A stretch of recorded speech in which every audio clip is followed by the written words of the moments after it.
Sekarang kita masih ya di maqalah yang ketiga, ya, masih membahas perkataan Sayyidina Umar Amirul Mukminin radhiyallahu anhu.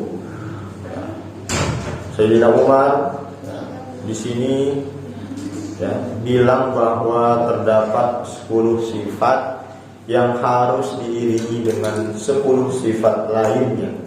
Kemarin kita sudah membahas 8 ya. Ini sebenarnya tanggung, tinggal 2 lagi.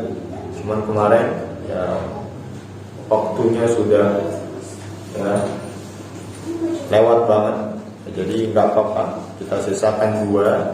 Setelah itu kita lanjutkan ke maqalah yang keempat, perkataan Sayyidina Utsman radhiyallahu anhu. Ya. Sekarang berarti yang ke-9. Ya. Yang ke-9 ya. Wal rif'atu.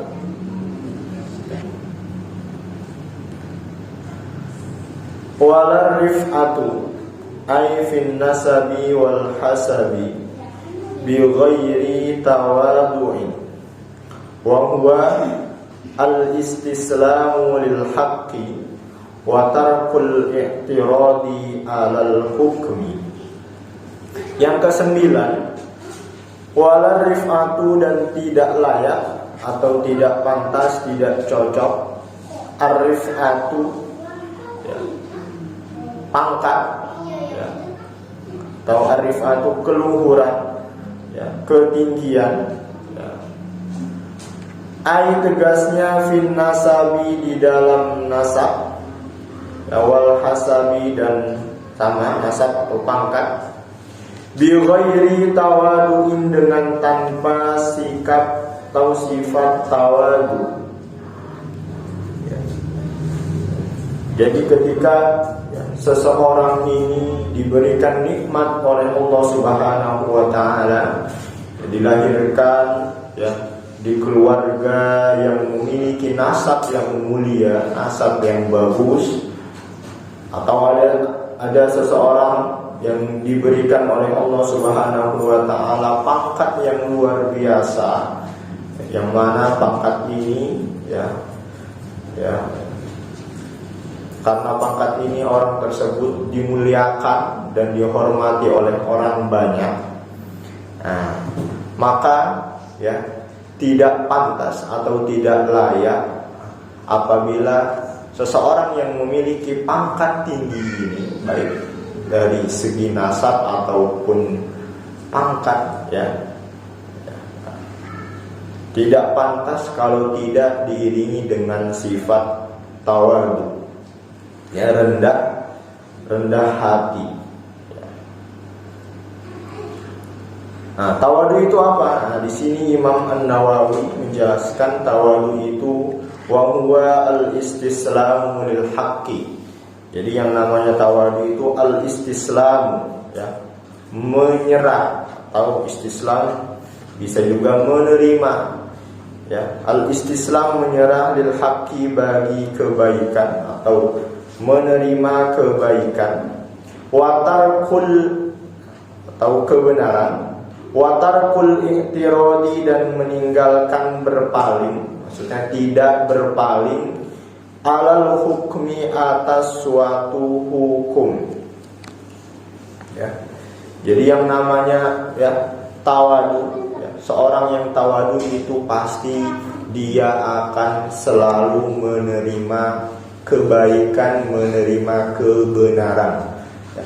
Berbeda dengan sifat takabur atau sifat sombong, yang mana di dalam hadis Nabi disebutkan bahwa takabur itu batarul haqqi, menolak sikap atau sifat kebenaran atau kebaikan ya. Jadi seorang sombong, seorang yang tinggi hatinya, ini akan senantiasa menolak kebaikan dan juga kebenaran ya. Karena kenapa? Karena dia merasa tinggi, karena dia merasa sudah benar ya. Contohnya seseorang ya yang tidak menerima nasihat dan juga perkataan orang lain. Lu anak baru kemarin, lu anak bau kencur, udah nasehatin gue misalkan. Nah, orang yang tinggi hatinya seperti ini akan senantiasa selalu menolak kebenaran, ya, karena dia merasa dirinya lebih baik, karena dia merasa dirinya sudah benar, orang lain salah. Nah, ini sifat yang dimiliki iblis. Nah, kenapa iblis ya diusir? Ya, salah, karena iblis ini ya merasa tinggi, ya, ngapain sujud ke Adam, ya, khalaqtani min nari wa khalaqtahu min tin. Ngapain? Saya diciptakan oleh Engkau ya Allah itu dari api neraka, dari api. Sedangkan Engkau menciptakan dia dari tanah. Api jauh lebih hebat, jauh lebih terhormat daripada tanah. Ya, makanya iblis enggan untuk bersujud. Ya. Nah, ini hati-hati dengan takabur atau dengan sifat sombong ini. Ya, di dalam hadis Nabi di sini saya kutip, ya, ada diriwayatkan ya oleh Imam Muslim di dalam kitabnya Sahih Muslim, wa ma tawadha'a ahadun lillahi illa rafa'ahu Allah. Tidak ada seseorang yang tawadu, bersikap rendah hati, kecuali akan diangkat derajatnya oleh Allah Subhanahu wa taala. Imam Nawawi di dalam kitab syarahnya, syarah dari Sahih Muslim, di sini menjelaskan, ya, terdapat dua pandangan ulama terkait Allah mengangkat derajat seseorang yang rendah hati ini. Ya. Jadi Allah mengangkatnya itu di dunia sekarang atau nanti ketika di akhirat. Jadi Allah mengangkat derajat seseorang yang tawadu itu sekarang di dunia atau nanti di akhirat. Nah, di sini para ulama berbeda pandangan. Ada yang berpendapat yang bahwa Allah mengangkat derajatnya di dunia. Ya, makanya orang-orang di dunia ini, ya, pasti akan meninggikan, memuliakan, menghormati seseorang yang tawadu ini. Nah, ada yang bilang juga enggak, ya, bukan di dunia, tapi nanti Allah angkat derajatnya yang tinggi, ya, di akhirat. Tapi ada juga ulama yang bilang, ya, Allah mengangkat derajatnya di dunia dan juga di akhirat. Ya, kata Imam Nawawi di sini, wa qad yakunul muradu al-wajhaini ma'an.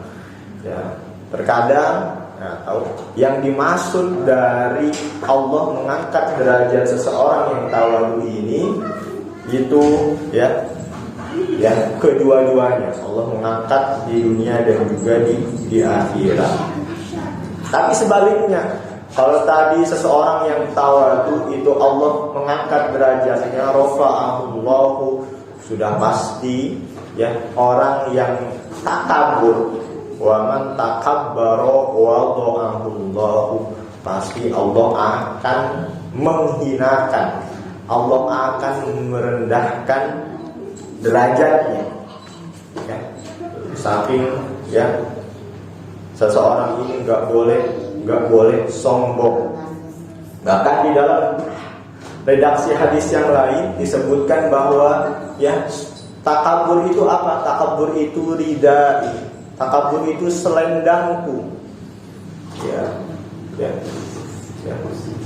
Kalau ada seseorang yang merebutnya dariku, maka qadzaftuhu finnari atau kama qala Rasul.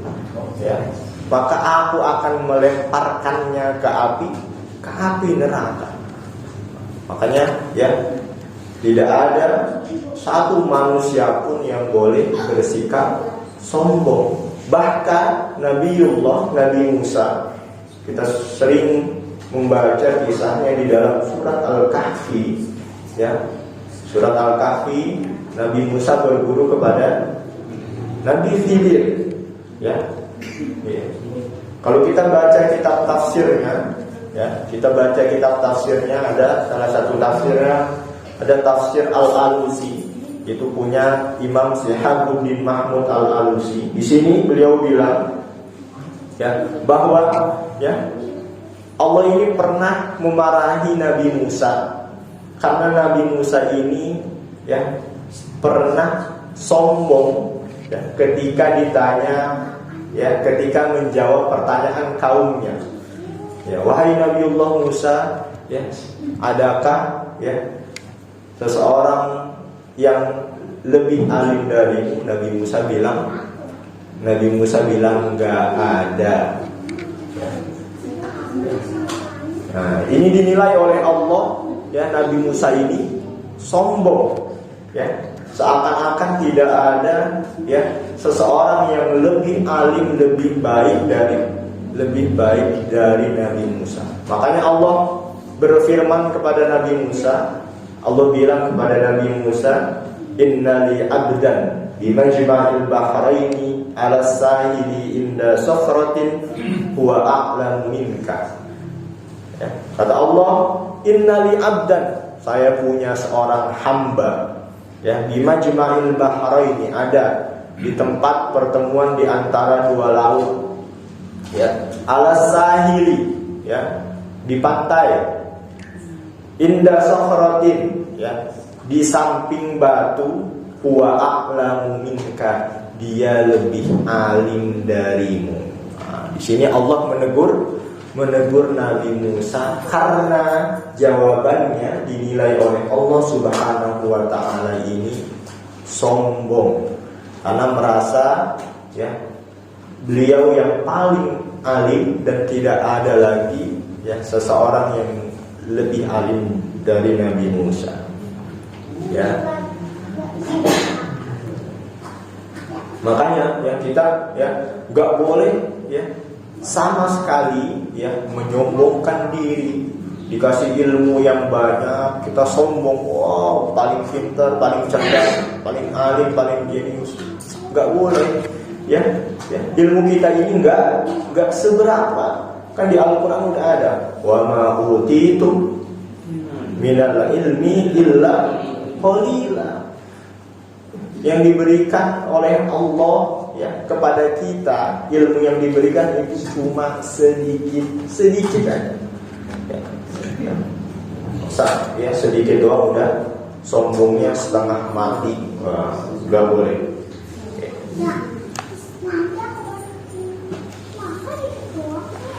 Kemudian selanjutnya itu yang ke-9, yang ke-10 ya.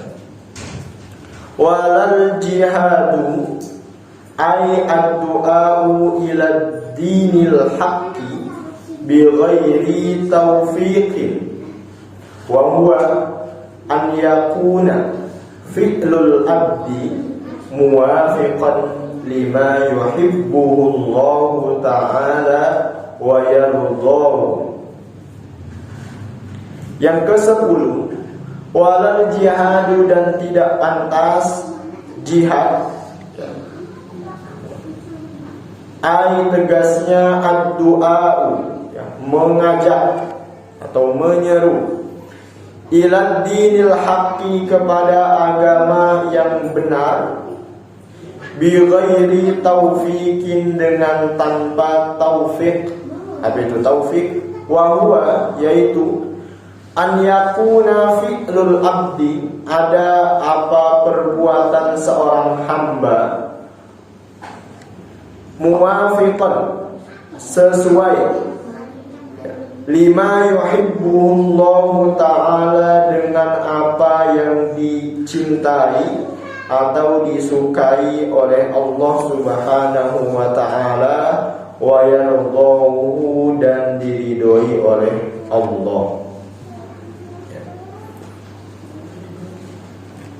Ruwiya, diriwayatkan annahu sallallahu alaihi wasallam qala, bahwasanya Rasulullah sallallahu alaihi wasallam bersabda, afdalul jihadi an tujahida nafsaka wa hawaka fi dzatillah.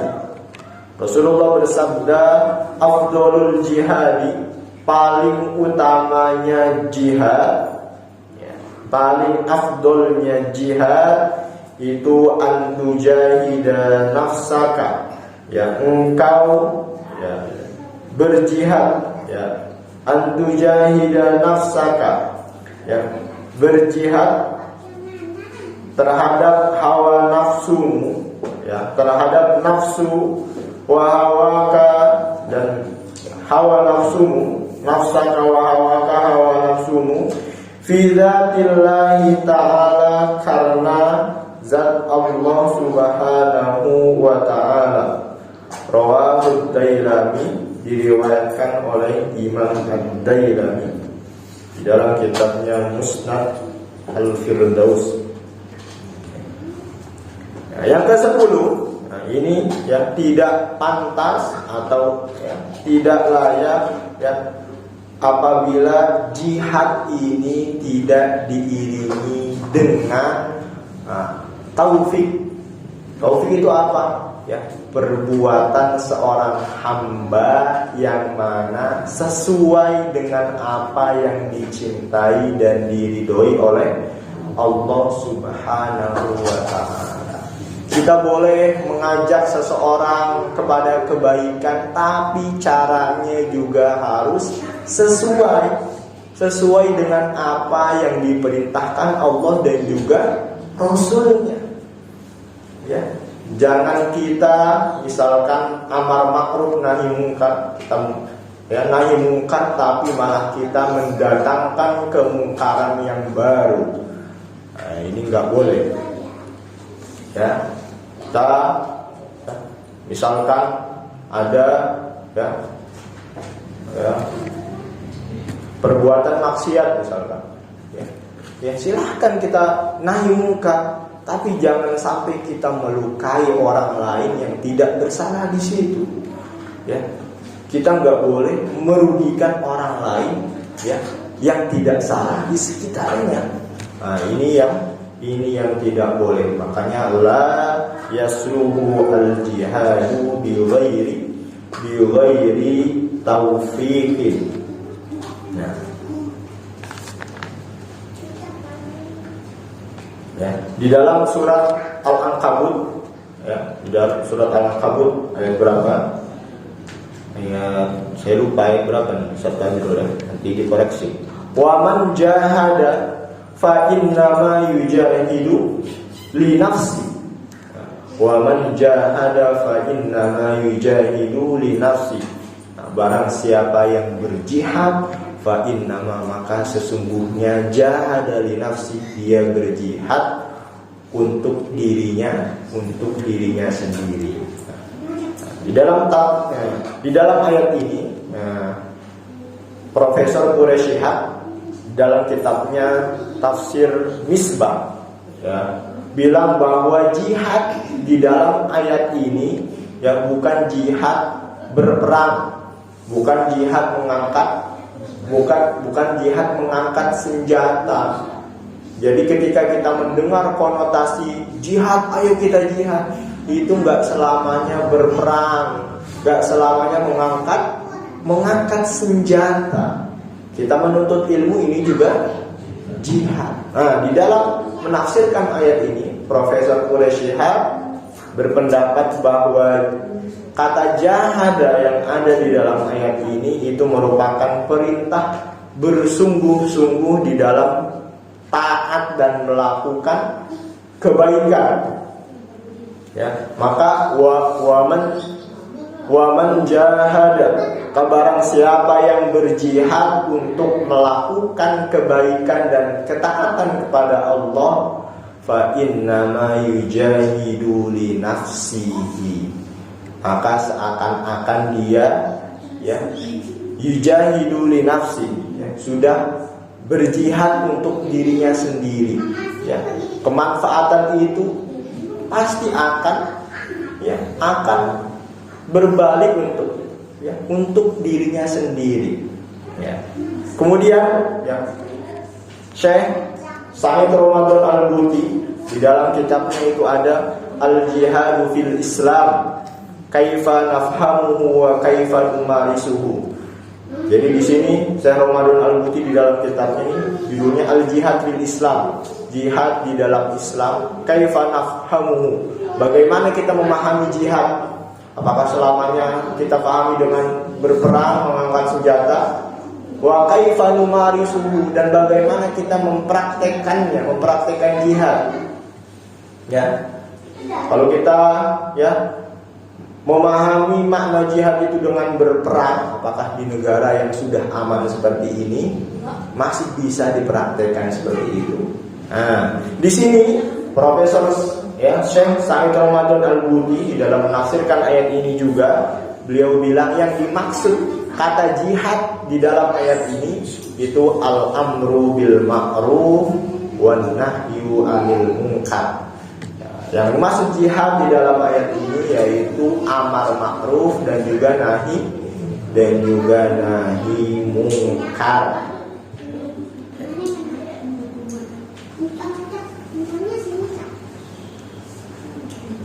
Ya. Bahkan, di sini tadi kita udah baca hadisnya, afdolul jihad, ya. Jihad yang paling afdol, yang paling utama itu apa? Antujahida nafsaka wa hawaka. Kita berjihad terhadap hawa nafsu kita. Ya, kita berjihad terhadap hawa nafsu kita. Kita lawan tuh hawa nafsu kita. Ya. Bahkan yang ada, ya, di dalam hadis diceritakan ketika setelah perang Badar, Rasul bilang, ya, masih ada jihad, masih ada perang yang lebih besar dari ini, masih ada perang yang lebih dahsyat dari ini. Sahabat bertanya-tanya, ini perang Badar udah sungguh sangat dahsyat, ya, tapi kata Rasul masih ada perang yang lebih dahsyat setelah ini. Apa kata Rasul? Ya, memerangi hawa nafsu. Ini jihad yang lebih dahsyat, lebih besar daripada perang Badar.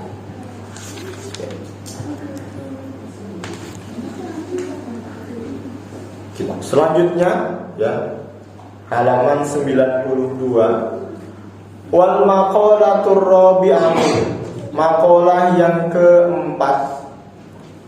Qala Utsman radhiyallahu anhu, berkata siapa? Sayyidina Utsman radhiyallahu anhu, adyaul asya'i ay asyaddul asya'i halakan asyraf. Adyaul asya'i, jadi adya kan berasal dari kata-kata, ya, apa? Berasal dari fi'il doa, hilang. Adyaul asya, ya, paling hilangnya sesuatu atau ya, perkara yang paling disia-siakan. Adya, ya. Adya kan artinya hilang, ya, sia-sia.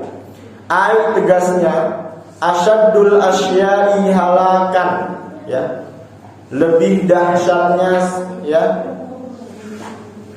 sesuatu, lebih dahsyatnya kebinasaan terhadap sesuatu itu asyratun, ada 10. Ya.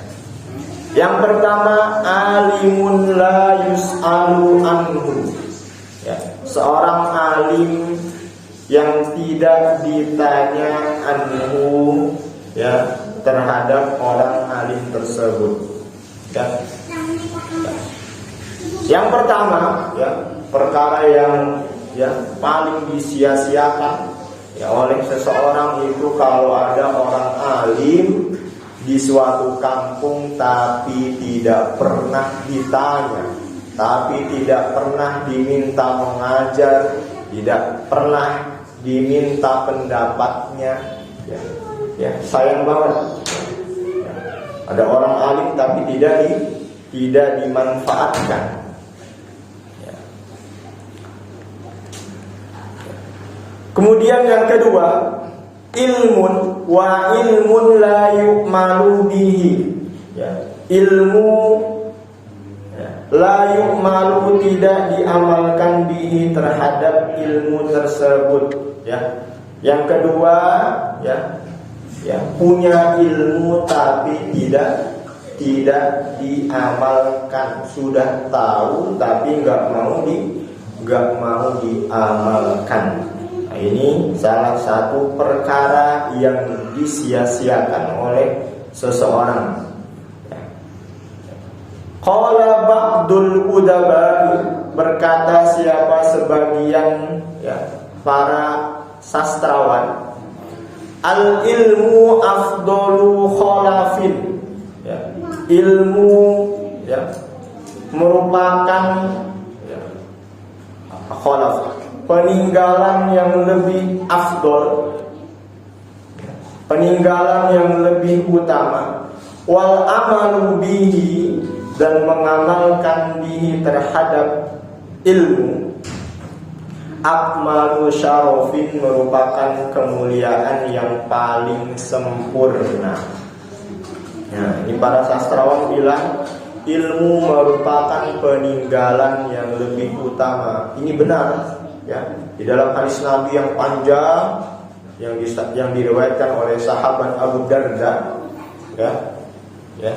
Di situ Rasul bilang, ya, al ulama'u warasatul anbiya wa innal anbiya lam yuwarrisu dinaran wala dirhaman wa innama warasul ilma. Di sini Nabi bilang ulama merupakan pewaris para nabi.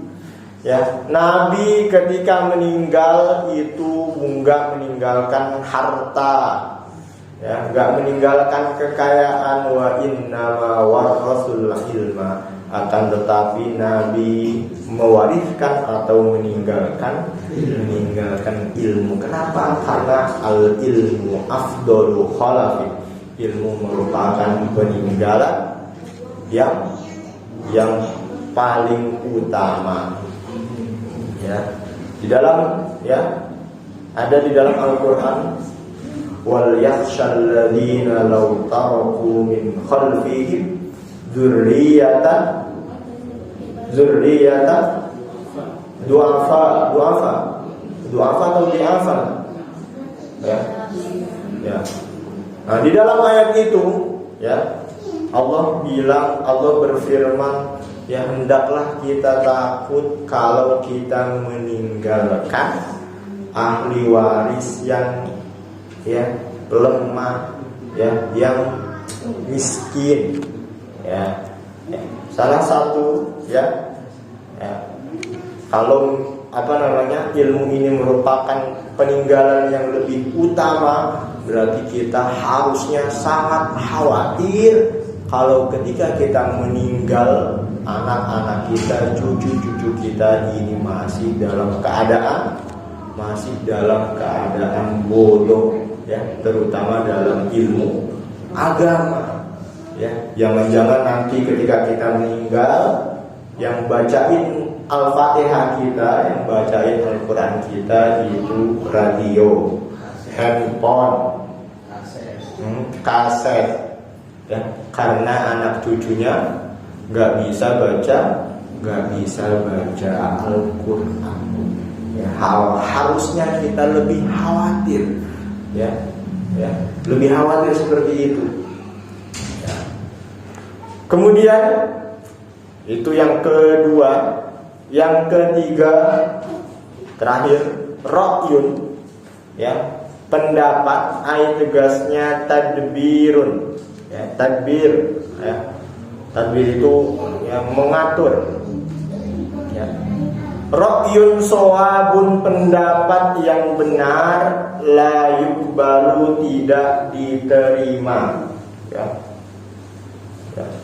Ini salah satu ya perkara yang disia-siakan oleh seseorang. Ada pendapat yang benar, pendapat yang bagus, tapi la yuqbalu, tidak diterima. Ada pendapat ide yang brilian ya, tapi tidak diterima. Ya bisa karena gengsi. Enggak, walaupun benar pendapatnya bukan dari golonganku, bukan dari golonganku. Ya beda partai kita. Enggak. Nah, ini salah satu perkara yang disia-siakan. Atau ada pendapat benar, pendapat dari anak kecil masa. Ya, kenapa kata orang? Gengsi dong. Ya ini, ya sungguh sangat disayangkan. Itu yang ketiga. Oke, satu lagi. Oke, terakhir. Wasilahun. Ya, la yustakmalu, dan senjata silahun la yustakmalu, yang tidak digunakan. Nah, ini salah satu juga perkara yang disia-siakan oleh orang. Punya senjata tapi tidak digunakan. Punya pisau nggak buat motong daging misalkan, ya didiemin di dapur sampai karatan. Nah, nih salah satu perkara yang disia-siakan. Nah, kita tahu ya ada istilah ad-du'a silahul ad-du'a silahul mukminin atau silahul mukmin. Doa itu senjatanya orang mukmin. Ya, doa senjata orang mukmin. Maka sungguh sangat disayangkan kalau ada seorang mukmin yang tidak menggunakan senjatanya. Kalau ada seorang mukmin yang tidak memakai senjatanya, yang menyia-nyiakan senjatanya. Karena di dalam hadis Nabi ada la yaruddul qadar illa du'a. Tidak ada yang bisa menembus tembok takdir kecuali doa. Misalkan ya, seseorang ditakdirkan ya ini tidak lulus dalam ujiannya, tapi seorang itu kemudian dia berdoa kepada Allah, dia berusaha belajar dengan giat, insya Allah yang tadinya ditakdirkan tidak lulus dalam ujian, insya Allah karena dia berdoa dan berusaha semaksimal mungkin ya jadi lulus dalam ujian ya. Maka silahun la yustakmalu. Sungguh sangat disayangkan kalau ada seseorang yang menyia-nyiakan senjatanya. Oke, mungkin hanya ini yang bisa kami sampaikan. Insya Allah besok kita akan melanjutkan kembali. Mohon maaf apabila terdapat banyak kesalahan. Ya, yang salah, ya, yang benar datangnya dari Allah, ya, dan kesalahan itu berasal dari kebodohan ya, al-faqih sendiri. Wallahu muwaffiq ila ma yuhibbu wa yarda. Assalamualaikum warahmatullahi wabarakatuh.